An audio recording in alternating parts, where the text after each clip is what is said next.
one of the most powerful hurricanes of all time, Never seen anything like it before, ever. crashes ashore in 1989. Look at those wind speeds. Hurricane Hugo creates mayhem on the ground, At the time, it was the costliest U.S. hurricane in history. while in the air, Can't get the left wing down. Mother Nature's got a hold of my airplane. Don't force it. the killer storm is ripping apart a government research plane. And she's taking it where she wants to take it. We're losing number 3. I don't believe this. Number 3 engine's on fire. More power. The pilot lost control of the aircraft. That's all we're gonna get. We started plunging downwards. It's not enough. I thought death may be coming.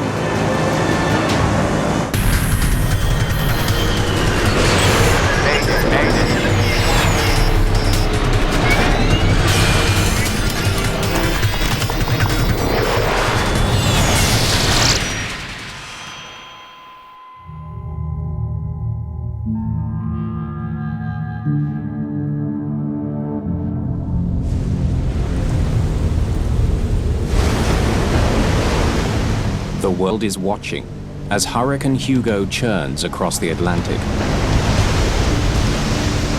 It's a massive cyclone, over 600 kilometers wide. The storm is marching steadily towards the Caribbean and threatens to hit land in less than 2 days' time. On dozens of islands and along the US seaboard, people rush to get out of Hugo's path. But high above the ocean, a team of hurricane hunters is doing the exact opposite. Do you have 90? I've got 95 on this. They're heading straight for the eye of the storm. Whenever you're approaching a hurricane for the first time, you always have a little bit of that tingling, like anxious, what is this storm going to be? All storms have different characters. They all have different personalities, and a lot of times they can be pretty mean. 20 minutes out. Enjoy the sunshine while you can. Roger, enjoying sun. NOAA-42 is a scientific research plane with the National Oceanic and Atmospheric Administration, or NOAA. We had a who's who of hurricane scientists flying with us, some of the most experienced hurricane scientists in the world. By flying into the storm, the scientists on board can precisely measure wind speeds, temperatures, and pressure, valuable data to help predict Hugo's path and ultimately save lives. Jeffrey Masters is NOAA-42's flight director. It's my job to guide the aircraft into the eye. So I have to tell the pilot, okay, come left 10 degrees and change your track to this particular track. Jerry, let's go with a track of 070 until we get a little closer. So I was issuing commands to the pilot as well, studying the winds, making sure we were going to go right into the eye. Turning to 070. Thanks, Jeff. At the controls is Jerry McKim. A Navy pilot for 20 years, he's flown into 4 previous hurricanes. People think we're crazy for flying into hurricanes, and not one of us have a death wish. Not one of us want to get hurt. We just do our job. What are you thinking for speed? Thinking we blast our way in. Let's try to keep it at 250 knots. The flight's commander is Lowell Genslinger, one of the most experienced hurricane pilots in the world. My 13th season, this penetration was the 249th penetration. Since hurricane reconnaissance flights began in the 1940s, 2 US air crews have been lost. 17 people killed. I guess you probably would need to be kind of a maybe risk taker or something like that, yeah. But probably not everybody wants to do it. The NOAA crew took off from Barbados in a P-3 Orion turboprop. It has the power it needs to penetrate the strongest storms. It's a very tough airplane. It's a stubby wing with 4 big, huge engines on it. It's very, very powerful, built like a tank. It can take turbulence, it can take a beating and keep on ticking. So it's a good airplane. The P-3s are flying laboratories, and they've got over $10 million worth of specialized weather equipment. So they've got the best sort of weather picture you can possibly get in the air. 45 minutes out from the storm, NOAA42 is cruising at just under 10,000 feet. Scientist Frank Marks monitors his radar while preparing for the mission ahead. We're flying out and we have a pretty good radar perspective. We can see, the eye was very clearly obvious. And we were focused on getting this experiment called the Hurricane Energetics Experiment. The object of this was to study the storm's interaction with the ocean. And in order to do that, you need to fly at low level near the ocean. The mission will require NOAA42 to descend to just 1,500 feet above the water before entering the storm. 30 minutes behind NOAA42, an Air Force Reserve C-130 is also heading for the storm. Turn left now to track Hugo on heading 066. It will be hard to miss. Robert Katz is the navigator. We were told it was a major hurricane, and that's always just a little bit nerve-wracking and exciting at the same time. The planes will work together inside the storm to get a more complete picture of Hugo's strength, so they can gauge how dangerous Hugo will be when it hits land. If we stay on this heading, we should take it in nice and straight. We were the first aircraft to go into the storm, and that always adds a little element of danger because the only way you know for sure how strong a hurricane is if you've actually had a flight go into it. At the National Hurricane Center in Miami, Miles Lawrence is also watching Hugo closely. He needs to know what kind of warning to issue to those living in the path of the storm. I was busy turning the crank back at the Hurricane Center, plotting the data on maps and entering it in the computer and trying to make my forecast. Hurricanes are among the most destructive forces in nature, causing billions of dollars in damage. Since 1983, they have claimed an average of 47 lives each year. You can look on the satellite picture and see that, hey, there's something going on here. So we knew there was something going on, but was it going to get that strong? We didn't know that, not looking at a satellite picture. Looks like we need to keep an eye on this one. Go in, look around, go home. That's the plan. While they fly, NOAA42 will transmit regular bursts of weather data back to the Hurricane Center. There's an aircraft satellite data link. So every 30 seconds, it just takes a snapshot of what we're seeing with the instruments, and so they can see the progress of the storm. They prepare to begin their descent. Oh, crap. A crucial instrument fails. Guys, my belly radar just went down. Just come back and try that. Let me check the board. The team is relying on 2 onboard radar systems to help guide the flight through the chaotic storm. The most critical one has suddenly gone dead. Jeff, how's our heading looking? Without their lower fuselage radar, the crew is now flying partly blind. Yeah, just stand by, Lowell. We're just on our belly radar. I have a nose radar. It's a C-band radar also, just like the belly radar, but it's not as powerful as this belly radar. Yeah, okay, I'm coming up. Nose radar didn't have as long a range, and we couldn't see the eye wall with it. I'll just try to troubleshoot this. I'm going to go talk to the boss, all right?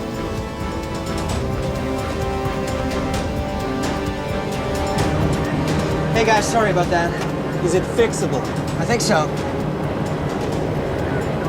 I mean, yes. Yeah. Attaboy. We got technicians and electronic engineers on the back that work it, and they have to reboot it or do whatever they do.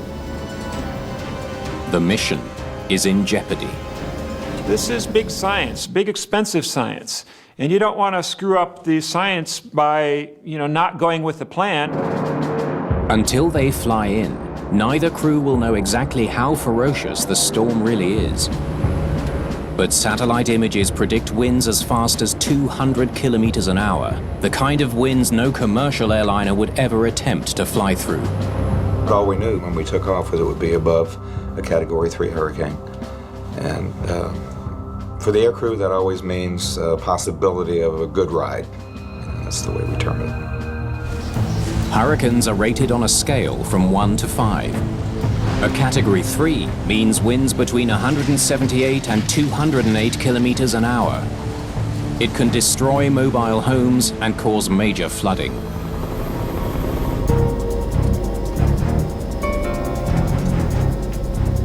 The lower fuselage radar was out about 20 minutes, and we circled in place for that period of time, waiting for them to fix it. And that was about as long as we were willing to wait because we had limited fuel to finish the mission. Nice.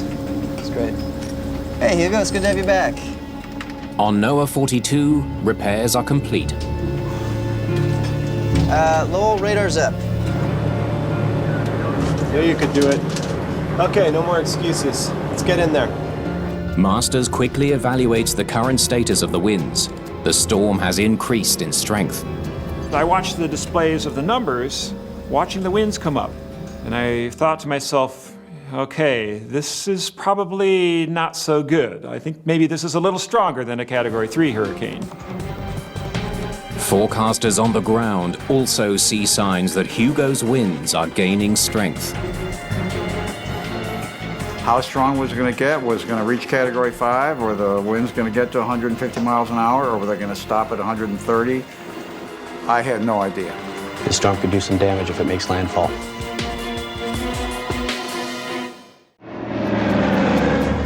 As they approach Hurricane Hugo, the crew of NOAA 42 prepares for their mission.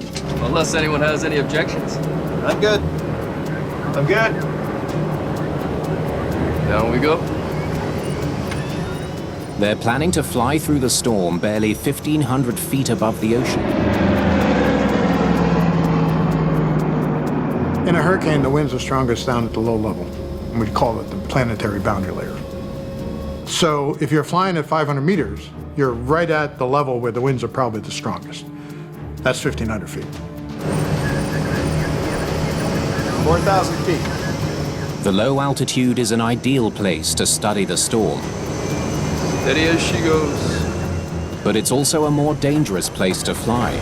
3,000. The lower you go into the storm, the more violent it is.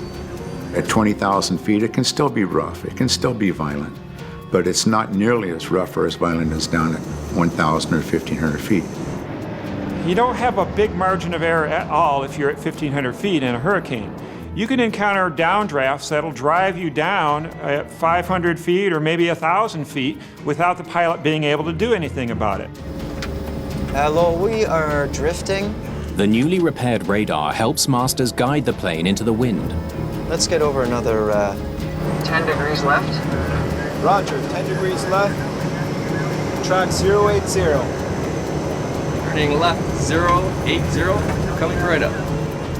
After NOAA 42 enters the hurricane at 1,500 feet, the Air Force C-130 will follow them in at a much higher altitude, 10,000 feet. They preceded us by about 30 or 45 minutes into the hurricane. NOAA 42, this is Teal 57. Confirm your altitude through the eyewall will be 1,500 feet. We always make contact with the NOAA airplanes to make sure that we coordinate our locations. Teal 57, NOAA 42. That's right, we are now descending to 1,500 feet. Roger, NOAA 42. Ladies and gentlemen, please fasten your seatbelts and put your trays in the upright position. Set condition 1. Condition 1 alerts the team to buckle up and brace for heavy turbulence. It will take 20 minutes to fly through the outer wall of the hurricane, with winds growing stronger and stronger until they reach the calm eye of the storm. I was definitely on edge as we approached Hugo. I mean, this was a big, powerful hurricane.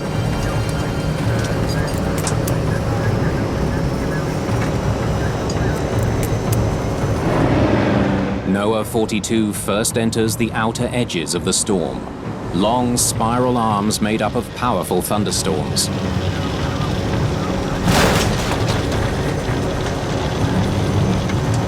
Gonna be a bumpy ride. Immediately, it gets dark, and you start hearing the hammering sound of rain on the fuselage. And the window gets streaked with rain, and you can see the wingtip start to bounce up and down, but you can't see very far. You're kind of in this gray cocoon.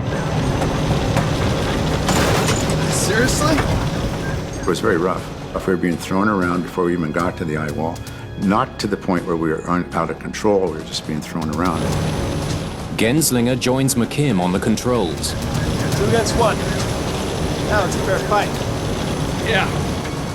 The controls are connected, so when one guy would turn it to the left, the other guy is still on it too. So you're both doing a coordinated effort to try and keep the wings level and watch the pitch.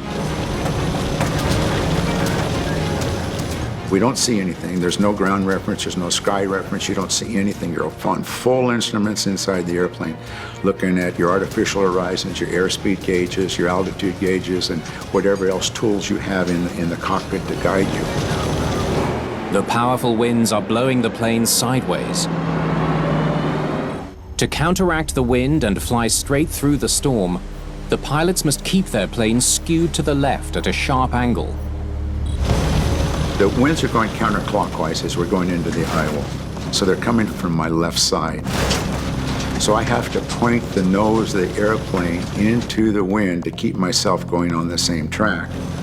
It's a very intense time in the cockpit. So we were at least 45 degrees crabbing, which means we were tracking 45 degrees right of our center. So you got to forget where you're pointing to the airplane. You got to just think about where your track is going.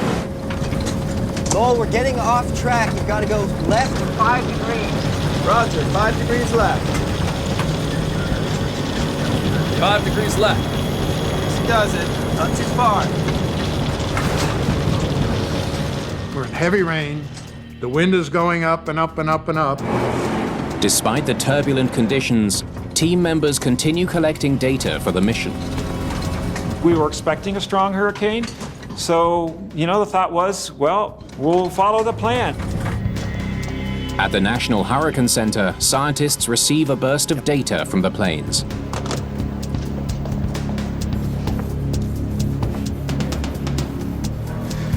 Look at those wind speeds. It reveals increasing wind speeds and dropping pressure inside Hugo, a sure sign that the storm is getting worse. I think this storm's going all the way. We were thinking in terms of a Category 2, 3 hurricane, and now we've got something which is almost a Category 5. On board NOAA42, Jeffrey Masters is coming to the same conclusion. Hope I'm wrong. I really hope I'm wrong. There'd only ever been one Category 5 hurricane in recorded history out this far east, and I had never been in a hurricane at that low an altitude and that was that strong. A hurricane is classed as a Category 5 if it has sustained wind speeds of 252 kilometers per hour or higher. When they hit land, they can rip buildings clean off their foundations. Flying through one safely is the biggest test any pilot could face. Let me off this ride. McKim knows that turning around is not an option. We don't do U-turns. Once we make the commitment to go in, we go in. In such fierce crosswinds, banking his plane to turn could send it tumbling to the sea. I'm having to point the nose more to the left as the winds are getting stronger and stronger. Let the plane find where it wants to be. I'm trying, but she doesn't know what she wants. Suddenly, the plane begins banking dangerously to the right. I'd never experienced anything like this. There was just kind of this big kind of thundering, shaking sound. The whole airplane just kind of quivered. I thought, maybe we were goners here. I'm trying to pull back on the rudders, and I can't do it. I can't get the left wing down. Don't force it. And I look at Lowell over there, and he's doing the same thing.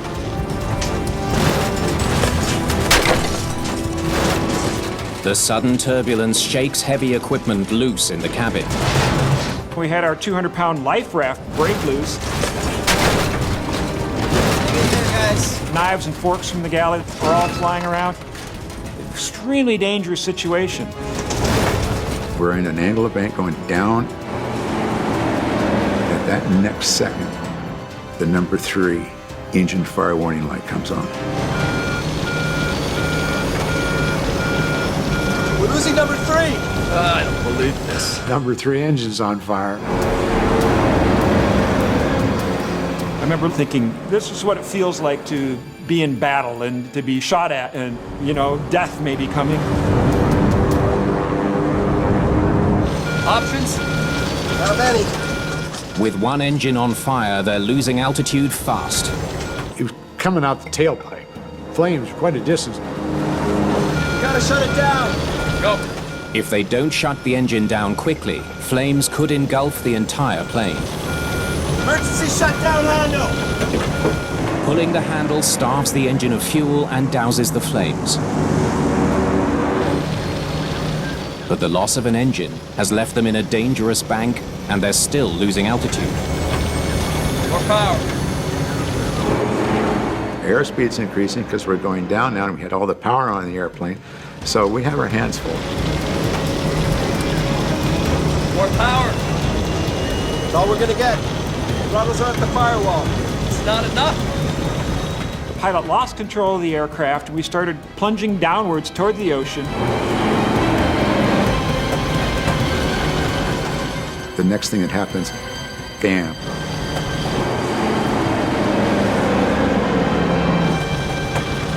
We're through the eye wall. Oh, thank God. Never been happier to see the inside of a hurricane. The crippled plane has made a narrow escape, emerging into the relative safety of the hurricane's eye. It's just a big sigh of relief. We're in the eye, now what? The air in the eye is calm. We gotta climb. Yep. But NOAA 42 desperately needs altitude. They're less than 1,000 feet above the ocean. No way you could ditch or anything because the waves were 60 feet high. And, you know, who wants to go down there? So you just wondered how, you know, we're going to be able to pull this thing out. The only way out of the storm is back through it. But with only 3 engines running, re-entering the eye wall at this low altitude would be suicidal. The hurricane hunters had never been through something like this before and survived. Let's try to get her up to 6,000. Their only hope is to try to exit the eye at a higher altitude where the winds aren't as strong. But with one dead engine and heavy with fuel, the plane is struggling to climb. I thought there was about, I figured, a 1 in 3 chance that we weren't going to make it back. There's another problem. The eye of the storm is less than 20 kilometers across. If they don't start turning, they'll fly back into the dangerous turbulence. We had to immediately make a decision about how to turn to stay in the eye, because if we hit the eye wall again, we were probably goners. NOAA 42 begins a series of slow spirals inside the eye. But the motion of the storm means they need constant corrections to their path. You need to track about 2 points northwest. Yeah, got it.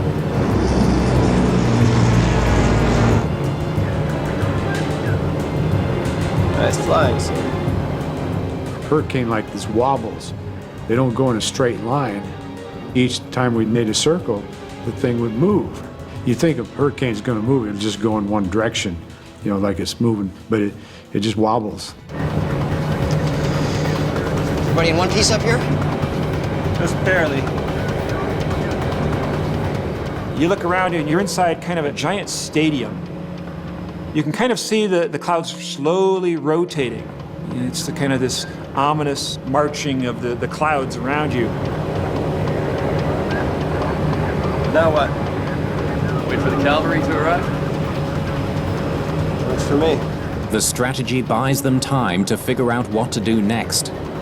The only thing is we didn't know what kind of shape the airplane was in as far as structural problems, you know, and that's nothing you could do about that. You just wondered, you know. They also have no idea how much stronger Hugo will get. If wind speeds in the eye wall keep increasing, NOAA 42 may be trapped with no way out.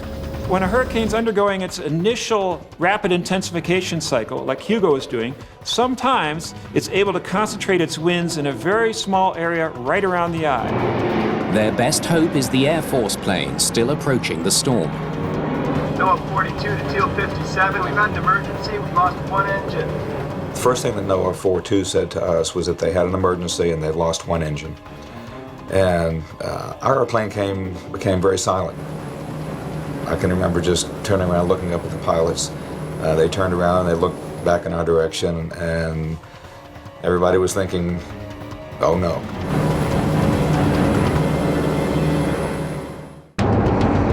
The Air Force Reserve C-130 speeds towards Hurricane Hugo. And NOAA 42, we're on our way. Its crew is responding to a call for help from their endangered colleagues below. There was not a whole lot that we could do. You know, we were in two separate airplanes, and we couldn't do a James Bond movie feature and extract them out one by one, so we were concerned for their safety. Meanwhile, in the eye of the storm, Commander Genslinger spots another potentially deadly problem. Crying out loud. Hope you're not too attached to engine number 4. You're kidding me. We dealt with one emergency, now we got another emergency. A strip of rubber is dangling from the front of one of the remaining engines. The de-icing boot is designed to keep the propeller clear of ice. It's been torn loose and could be sucked into the engine's air intake, putting the crew in even greater jeopardy. And that engine's going to overtemp, and you have to shut it down, and that would have been disastrous. If they lose two engines on the same side, there's no hope of making it back through the storm. Going through the eye wall on two engines would be an impossible thing.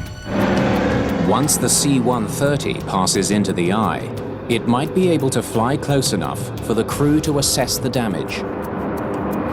Teal 57, we're going to need a favor. I don't know if we can climb high enough on 3 engines. Can you come down to us? Roger, NOAA 42, starting our descent. Well, they did sound pretty calm, but I was very unnerved by it, and I know our crew was unnerved by it. But they were trying to be as matter of fact as they could.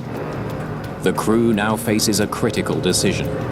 We're too heavy to get much higher. Want to dump some fuel? Dumping fuel will make it easier to climb, but if they dump too much, they won't make it back to Barbados, more than 500 kilometers away. I think we can spare 15,000 pounds. We won't be doing any sightseeing on the way home. Prepare for fuel dump. Okay, guys, shut off all the equipment, okay? Everything goes dark. All right, everything. Their electronic gear could spark an explosion. When you dump fuel, it comes right out of over the wing.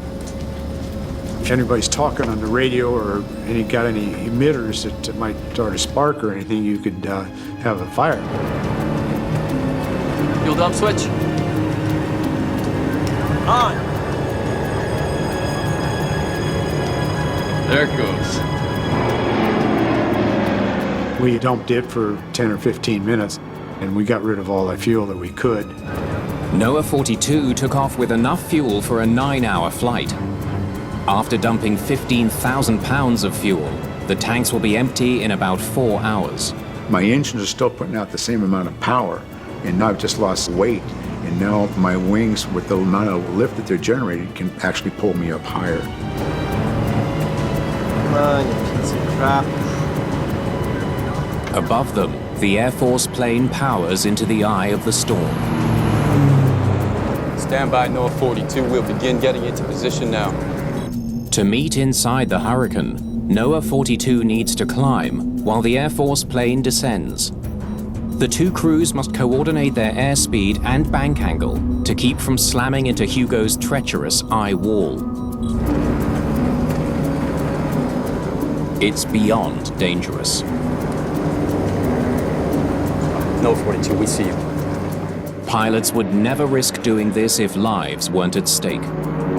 We coordinated our positions, and once we saw each other, it was purely done visually. No sudden moves. They're on us. And as we got closer, we flew within about 1,000 feet of the other airplane. One slight miscalculation and the two planes could collide.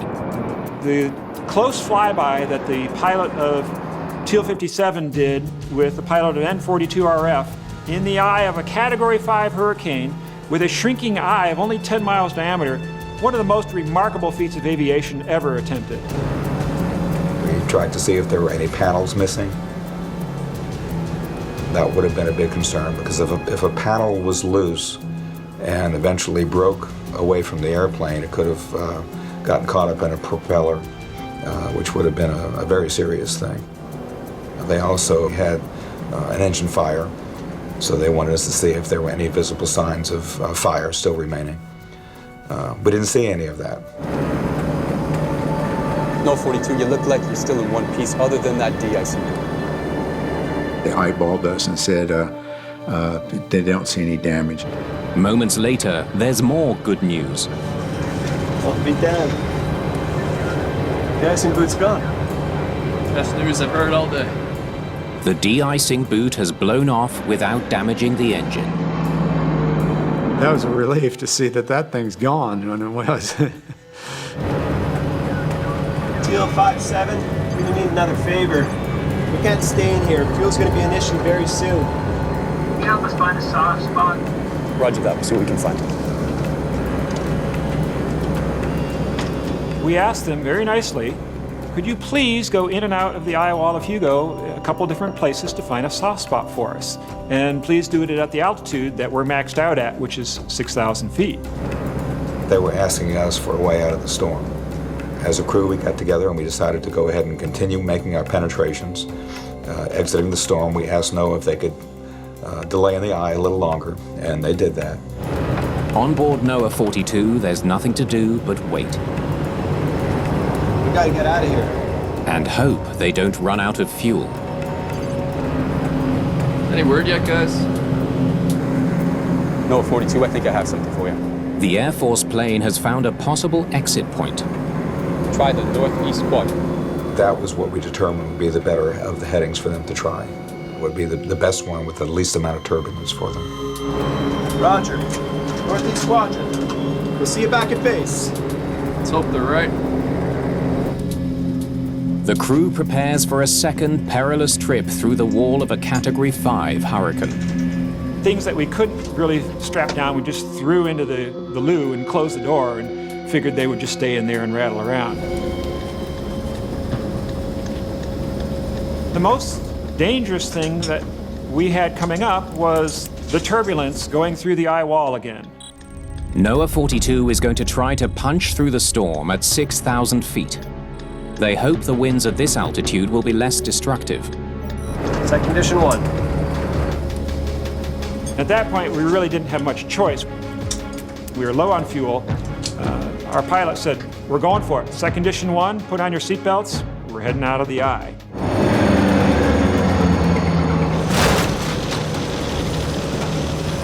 We weren't confident at all that we wouldn't just suddenly have a failure and go splashing in the Atlantic Ocean. We had to go through the rain bands and weave our way through the exterior parts of the hurricane. We were very concerned on the flight back that we weren't going to make it. The Air Force crew has chosen the exit point well.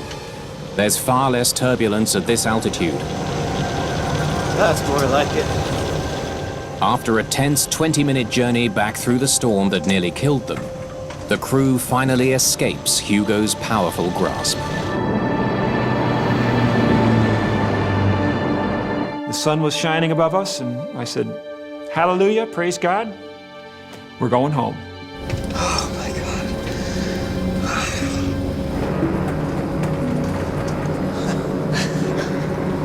What a day.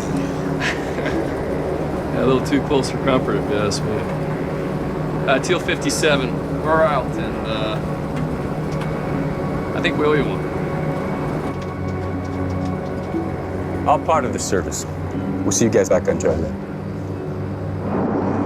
After their harrowing ordeal, Jerry McKim and Lowell Genslinger get their plane and everyone on board safely back to Barbados. I don't think it sunk in until we got home or, what we really went through. Now it's up to NOAA pilot and safety officer Terry Layden to investigate why a crew of skilled hurricane hunters was nearly killed on the job.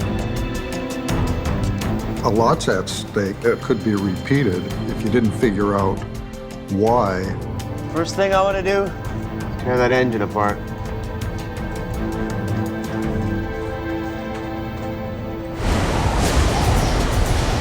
Between September the 17th and the 22nd, Hugo devastates St. Croix.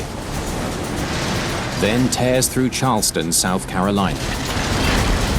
The storm inflicts more than $9 billion in damage and claims 49 lives. But more might have died if not for the work of the hurricane hunters, who helped sound the alarm by accurately predicting Hugo's path. Set condition 1. NOAA42 has flown safely through dozens of other hurricanes. All right, guys, let's do this. Investigators need to know why this mission was so harrowing. They begin with a close examination of the engine that caught fire. We called in a Navy maintenance engineering crew from Naval Air Station Jacksonville. Let me see that again. These folks can pull an airplane apart, put it back together, and look at every aspect of it. It's getting a little bumpy. They suspect the severe turbulence somehow damaged the engine. But they don't know how. Let me off this ride. Data from a sensor in the cockpit reveals how severe that turbulence was. Pulling a lot of G's in that cockpit. The G-meter uses sensors to detect the aircraft's motion and calculate how much stress it's being subjected to. I can't get the left wing down. Don't force it. The G-forces are some of the most powerful ever recorded in any hurricane, and far beyond what the plane was designed to withstand. P3 can handle up to 3.5 positive Gs and 1 negative G. The G-meter recorded stresses of 5.8 positive Gs and 3.7 negative Gs. But the question remains, did the severe turbulence somehow cause the engine fire? Investigators find an unexpected answer. It had nothing to do with the storm. Turbulence was not a factor in the fire. They determined that the fuel control unit was the problem. A broken sensor couldn't properly regulate the amount of fuel flowing to the engine. Navy records reveal that the same problem has been reported on other planes. And as it turns out, the Navy has a history of this kind of problem. When the sensor failed, it fed too much fuel to the engine, and it ignited into a stream of flames. We're losing number 3. I don't believe this. It was just an unlucky coincidence that the failure happened during this flight. It could have happened on takeoff, it could have happened en route to the hurricane. We gotta shut it down. Go. It could have happened anytime. It's just incredible that it happened at the worst possible time. Emergency shutdown handle.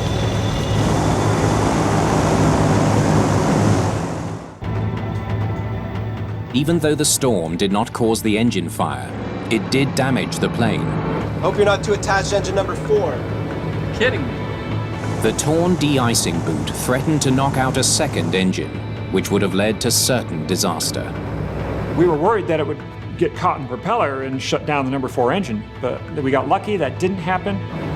They wonder why Hugo contained such unusually strong turbulence. When the team studies all the scientific data from the flight, they find their answer. No wonder we had problems. The violent winds that rocked their plane were caused by an unusual weather phenomenon that's never been seen before. The eye wall of the storm was dotted with tornado-like areas called mesovortices, where wind speeds reached 320 kilometers an hour. NOAA42 was unlucky enough to fly directly into one. Investigators are left with an important question about the future of hurricane research flights. When the next major storm hits, And down we go. how can they keep hurricane hunters safer when they fly into the eye of a storm? Investigators interview each member of the hurricane hunting crew. We'd been in at 1500 before, and it was fine. We weren't thinking about what could happen. We were making decisions based on past experience, based on past knowledge, not expecting the unexpected. We didn't have long to look at the storm before the radar went out. Oh, crap. Guys, my belly radar just went down. The broken radar system left them less time to evaluate the storm and made a stressful situation even worse. In hindsight, Flight Director Jeffrey Masters thinks the mission could have been made safer. Set condition 1. We should not have been going in at that low an altitude with a full bag of fuel. We're too heavy to get much higher. Want to dump some fuel? When you start off a mission, you've got a heavy fuel load, and that puts more stress on the wings. I think we can spare 15,000 pounds. It makes sense to go in at a higher altitude and then maybe do the mission at a lower altitude later when you've got less fuel. We go in, we look around, we go home. That's the plan.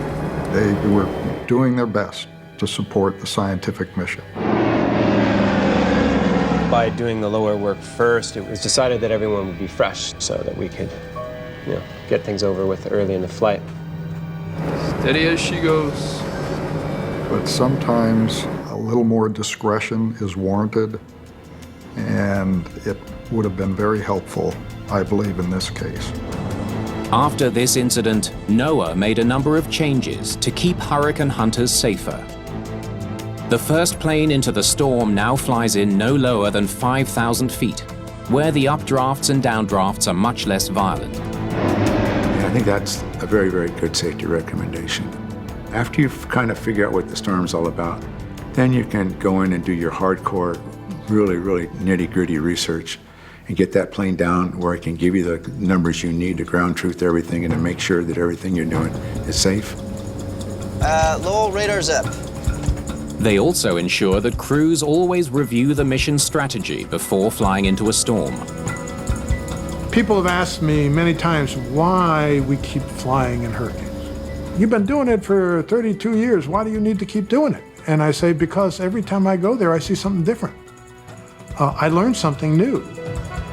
Meteorologists hope the discoveries made by NOAA 42 will help improve hurricane forecasts and save lives. It costs millions and millions of dollars to evacuate a mile of coastline. So if we can get, let's say, down to a mile, how magical would that be? That we only had to evacuate maybe a 10-mile strip and know that we are pretty darn good at doing that. I think that's a goal. NOAA 42 was repaired and went on to fly into more than 30 hurricanes without another serious incident. Hugo was one of those unforgettable hurricanes from an aircrew point of view. In my entire career, I've had a couple of hundred hurricane penetrations. I don't remember them all, but I remember Hugo. Take more power! I always think that I was up there for a reason. I was up there to do my job. Go! I think he did a fantastic job of handling the airplane. Nice flying, sir. And everybody on the airplane worked well. Hang in there, guys. We were in the wrong place at the wrong time, in a bad part of the ocean, and we're very lucky to be alive. Oh, hallelujah. Will it be A, B, C, or none of the above? Find out in the explosive new series that takes science out of the classroom and onto the streets, starting tonight at 9.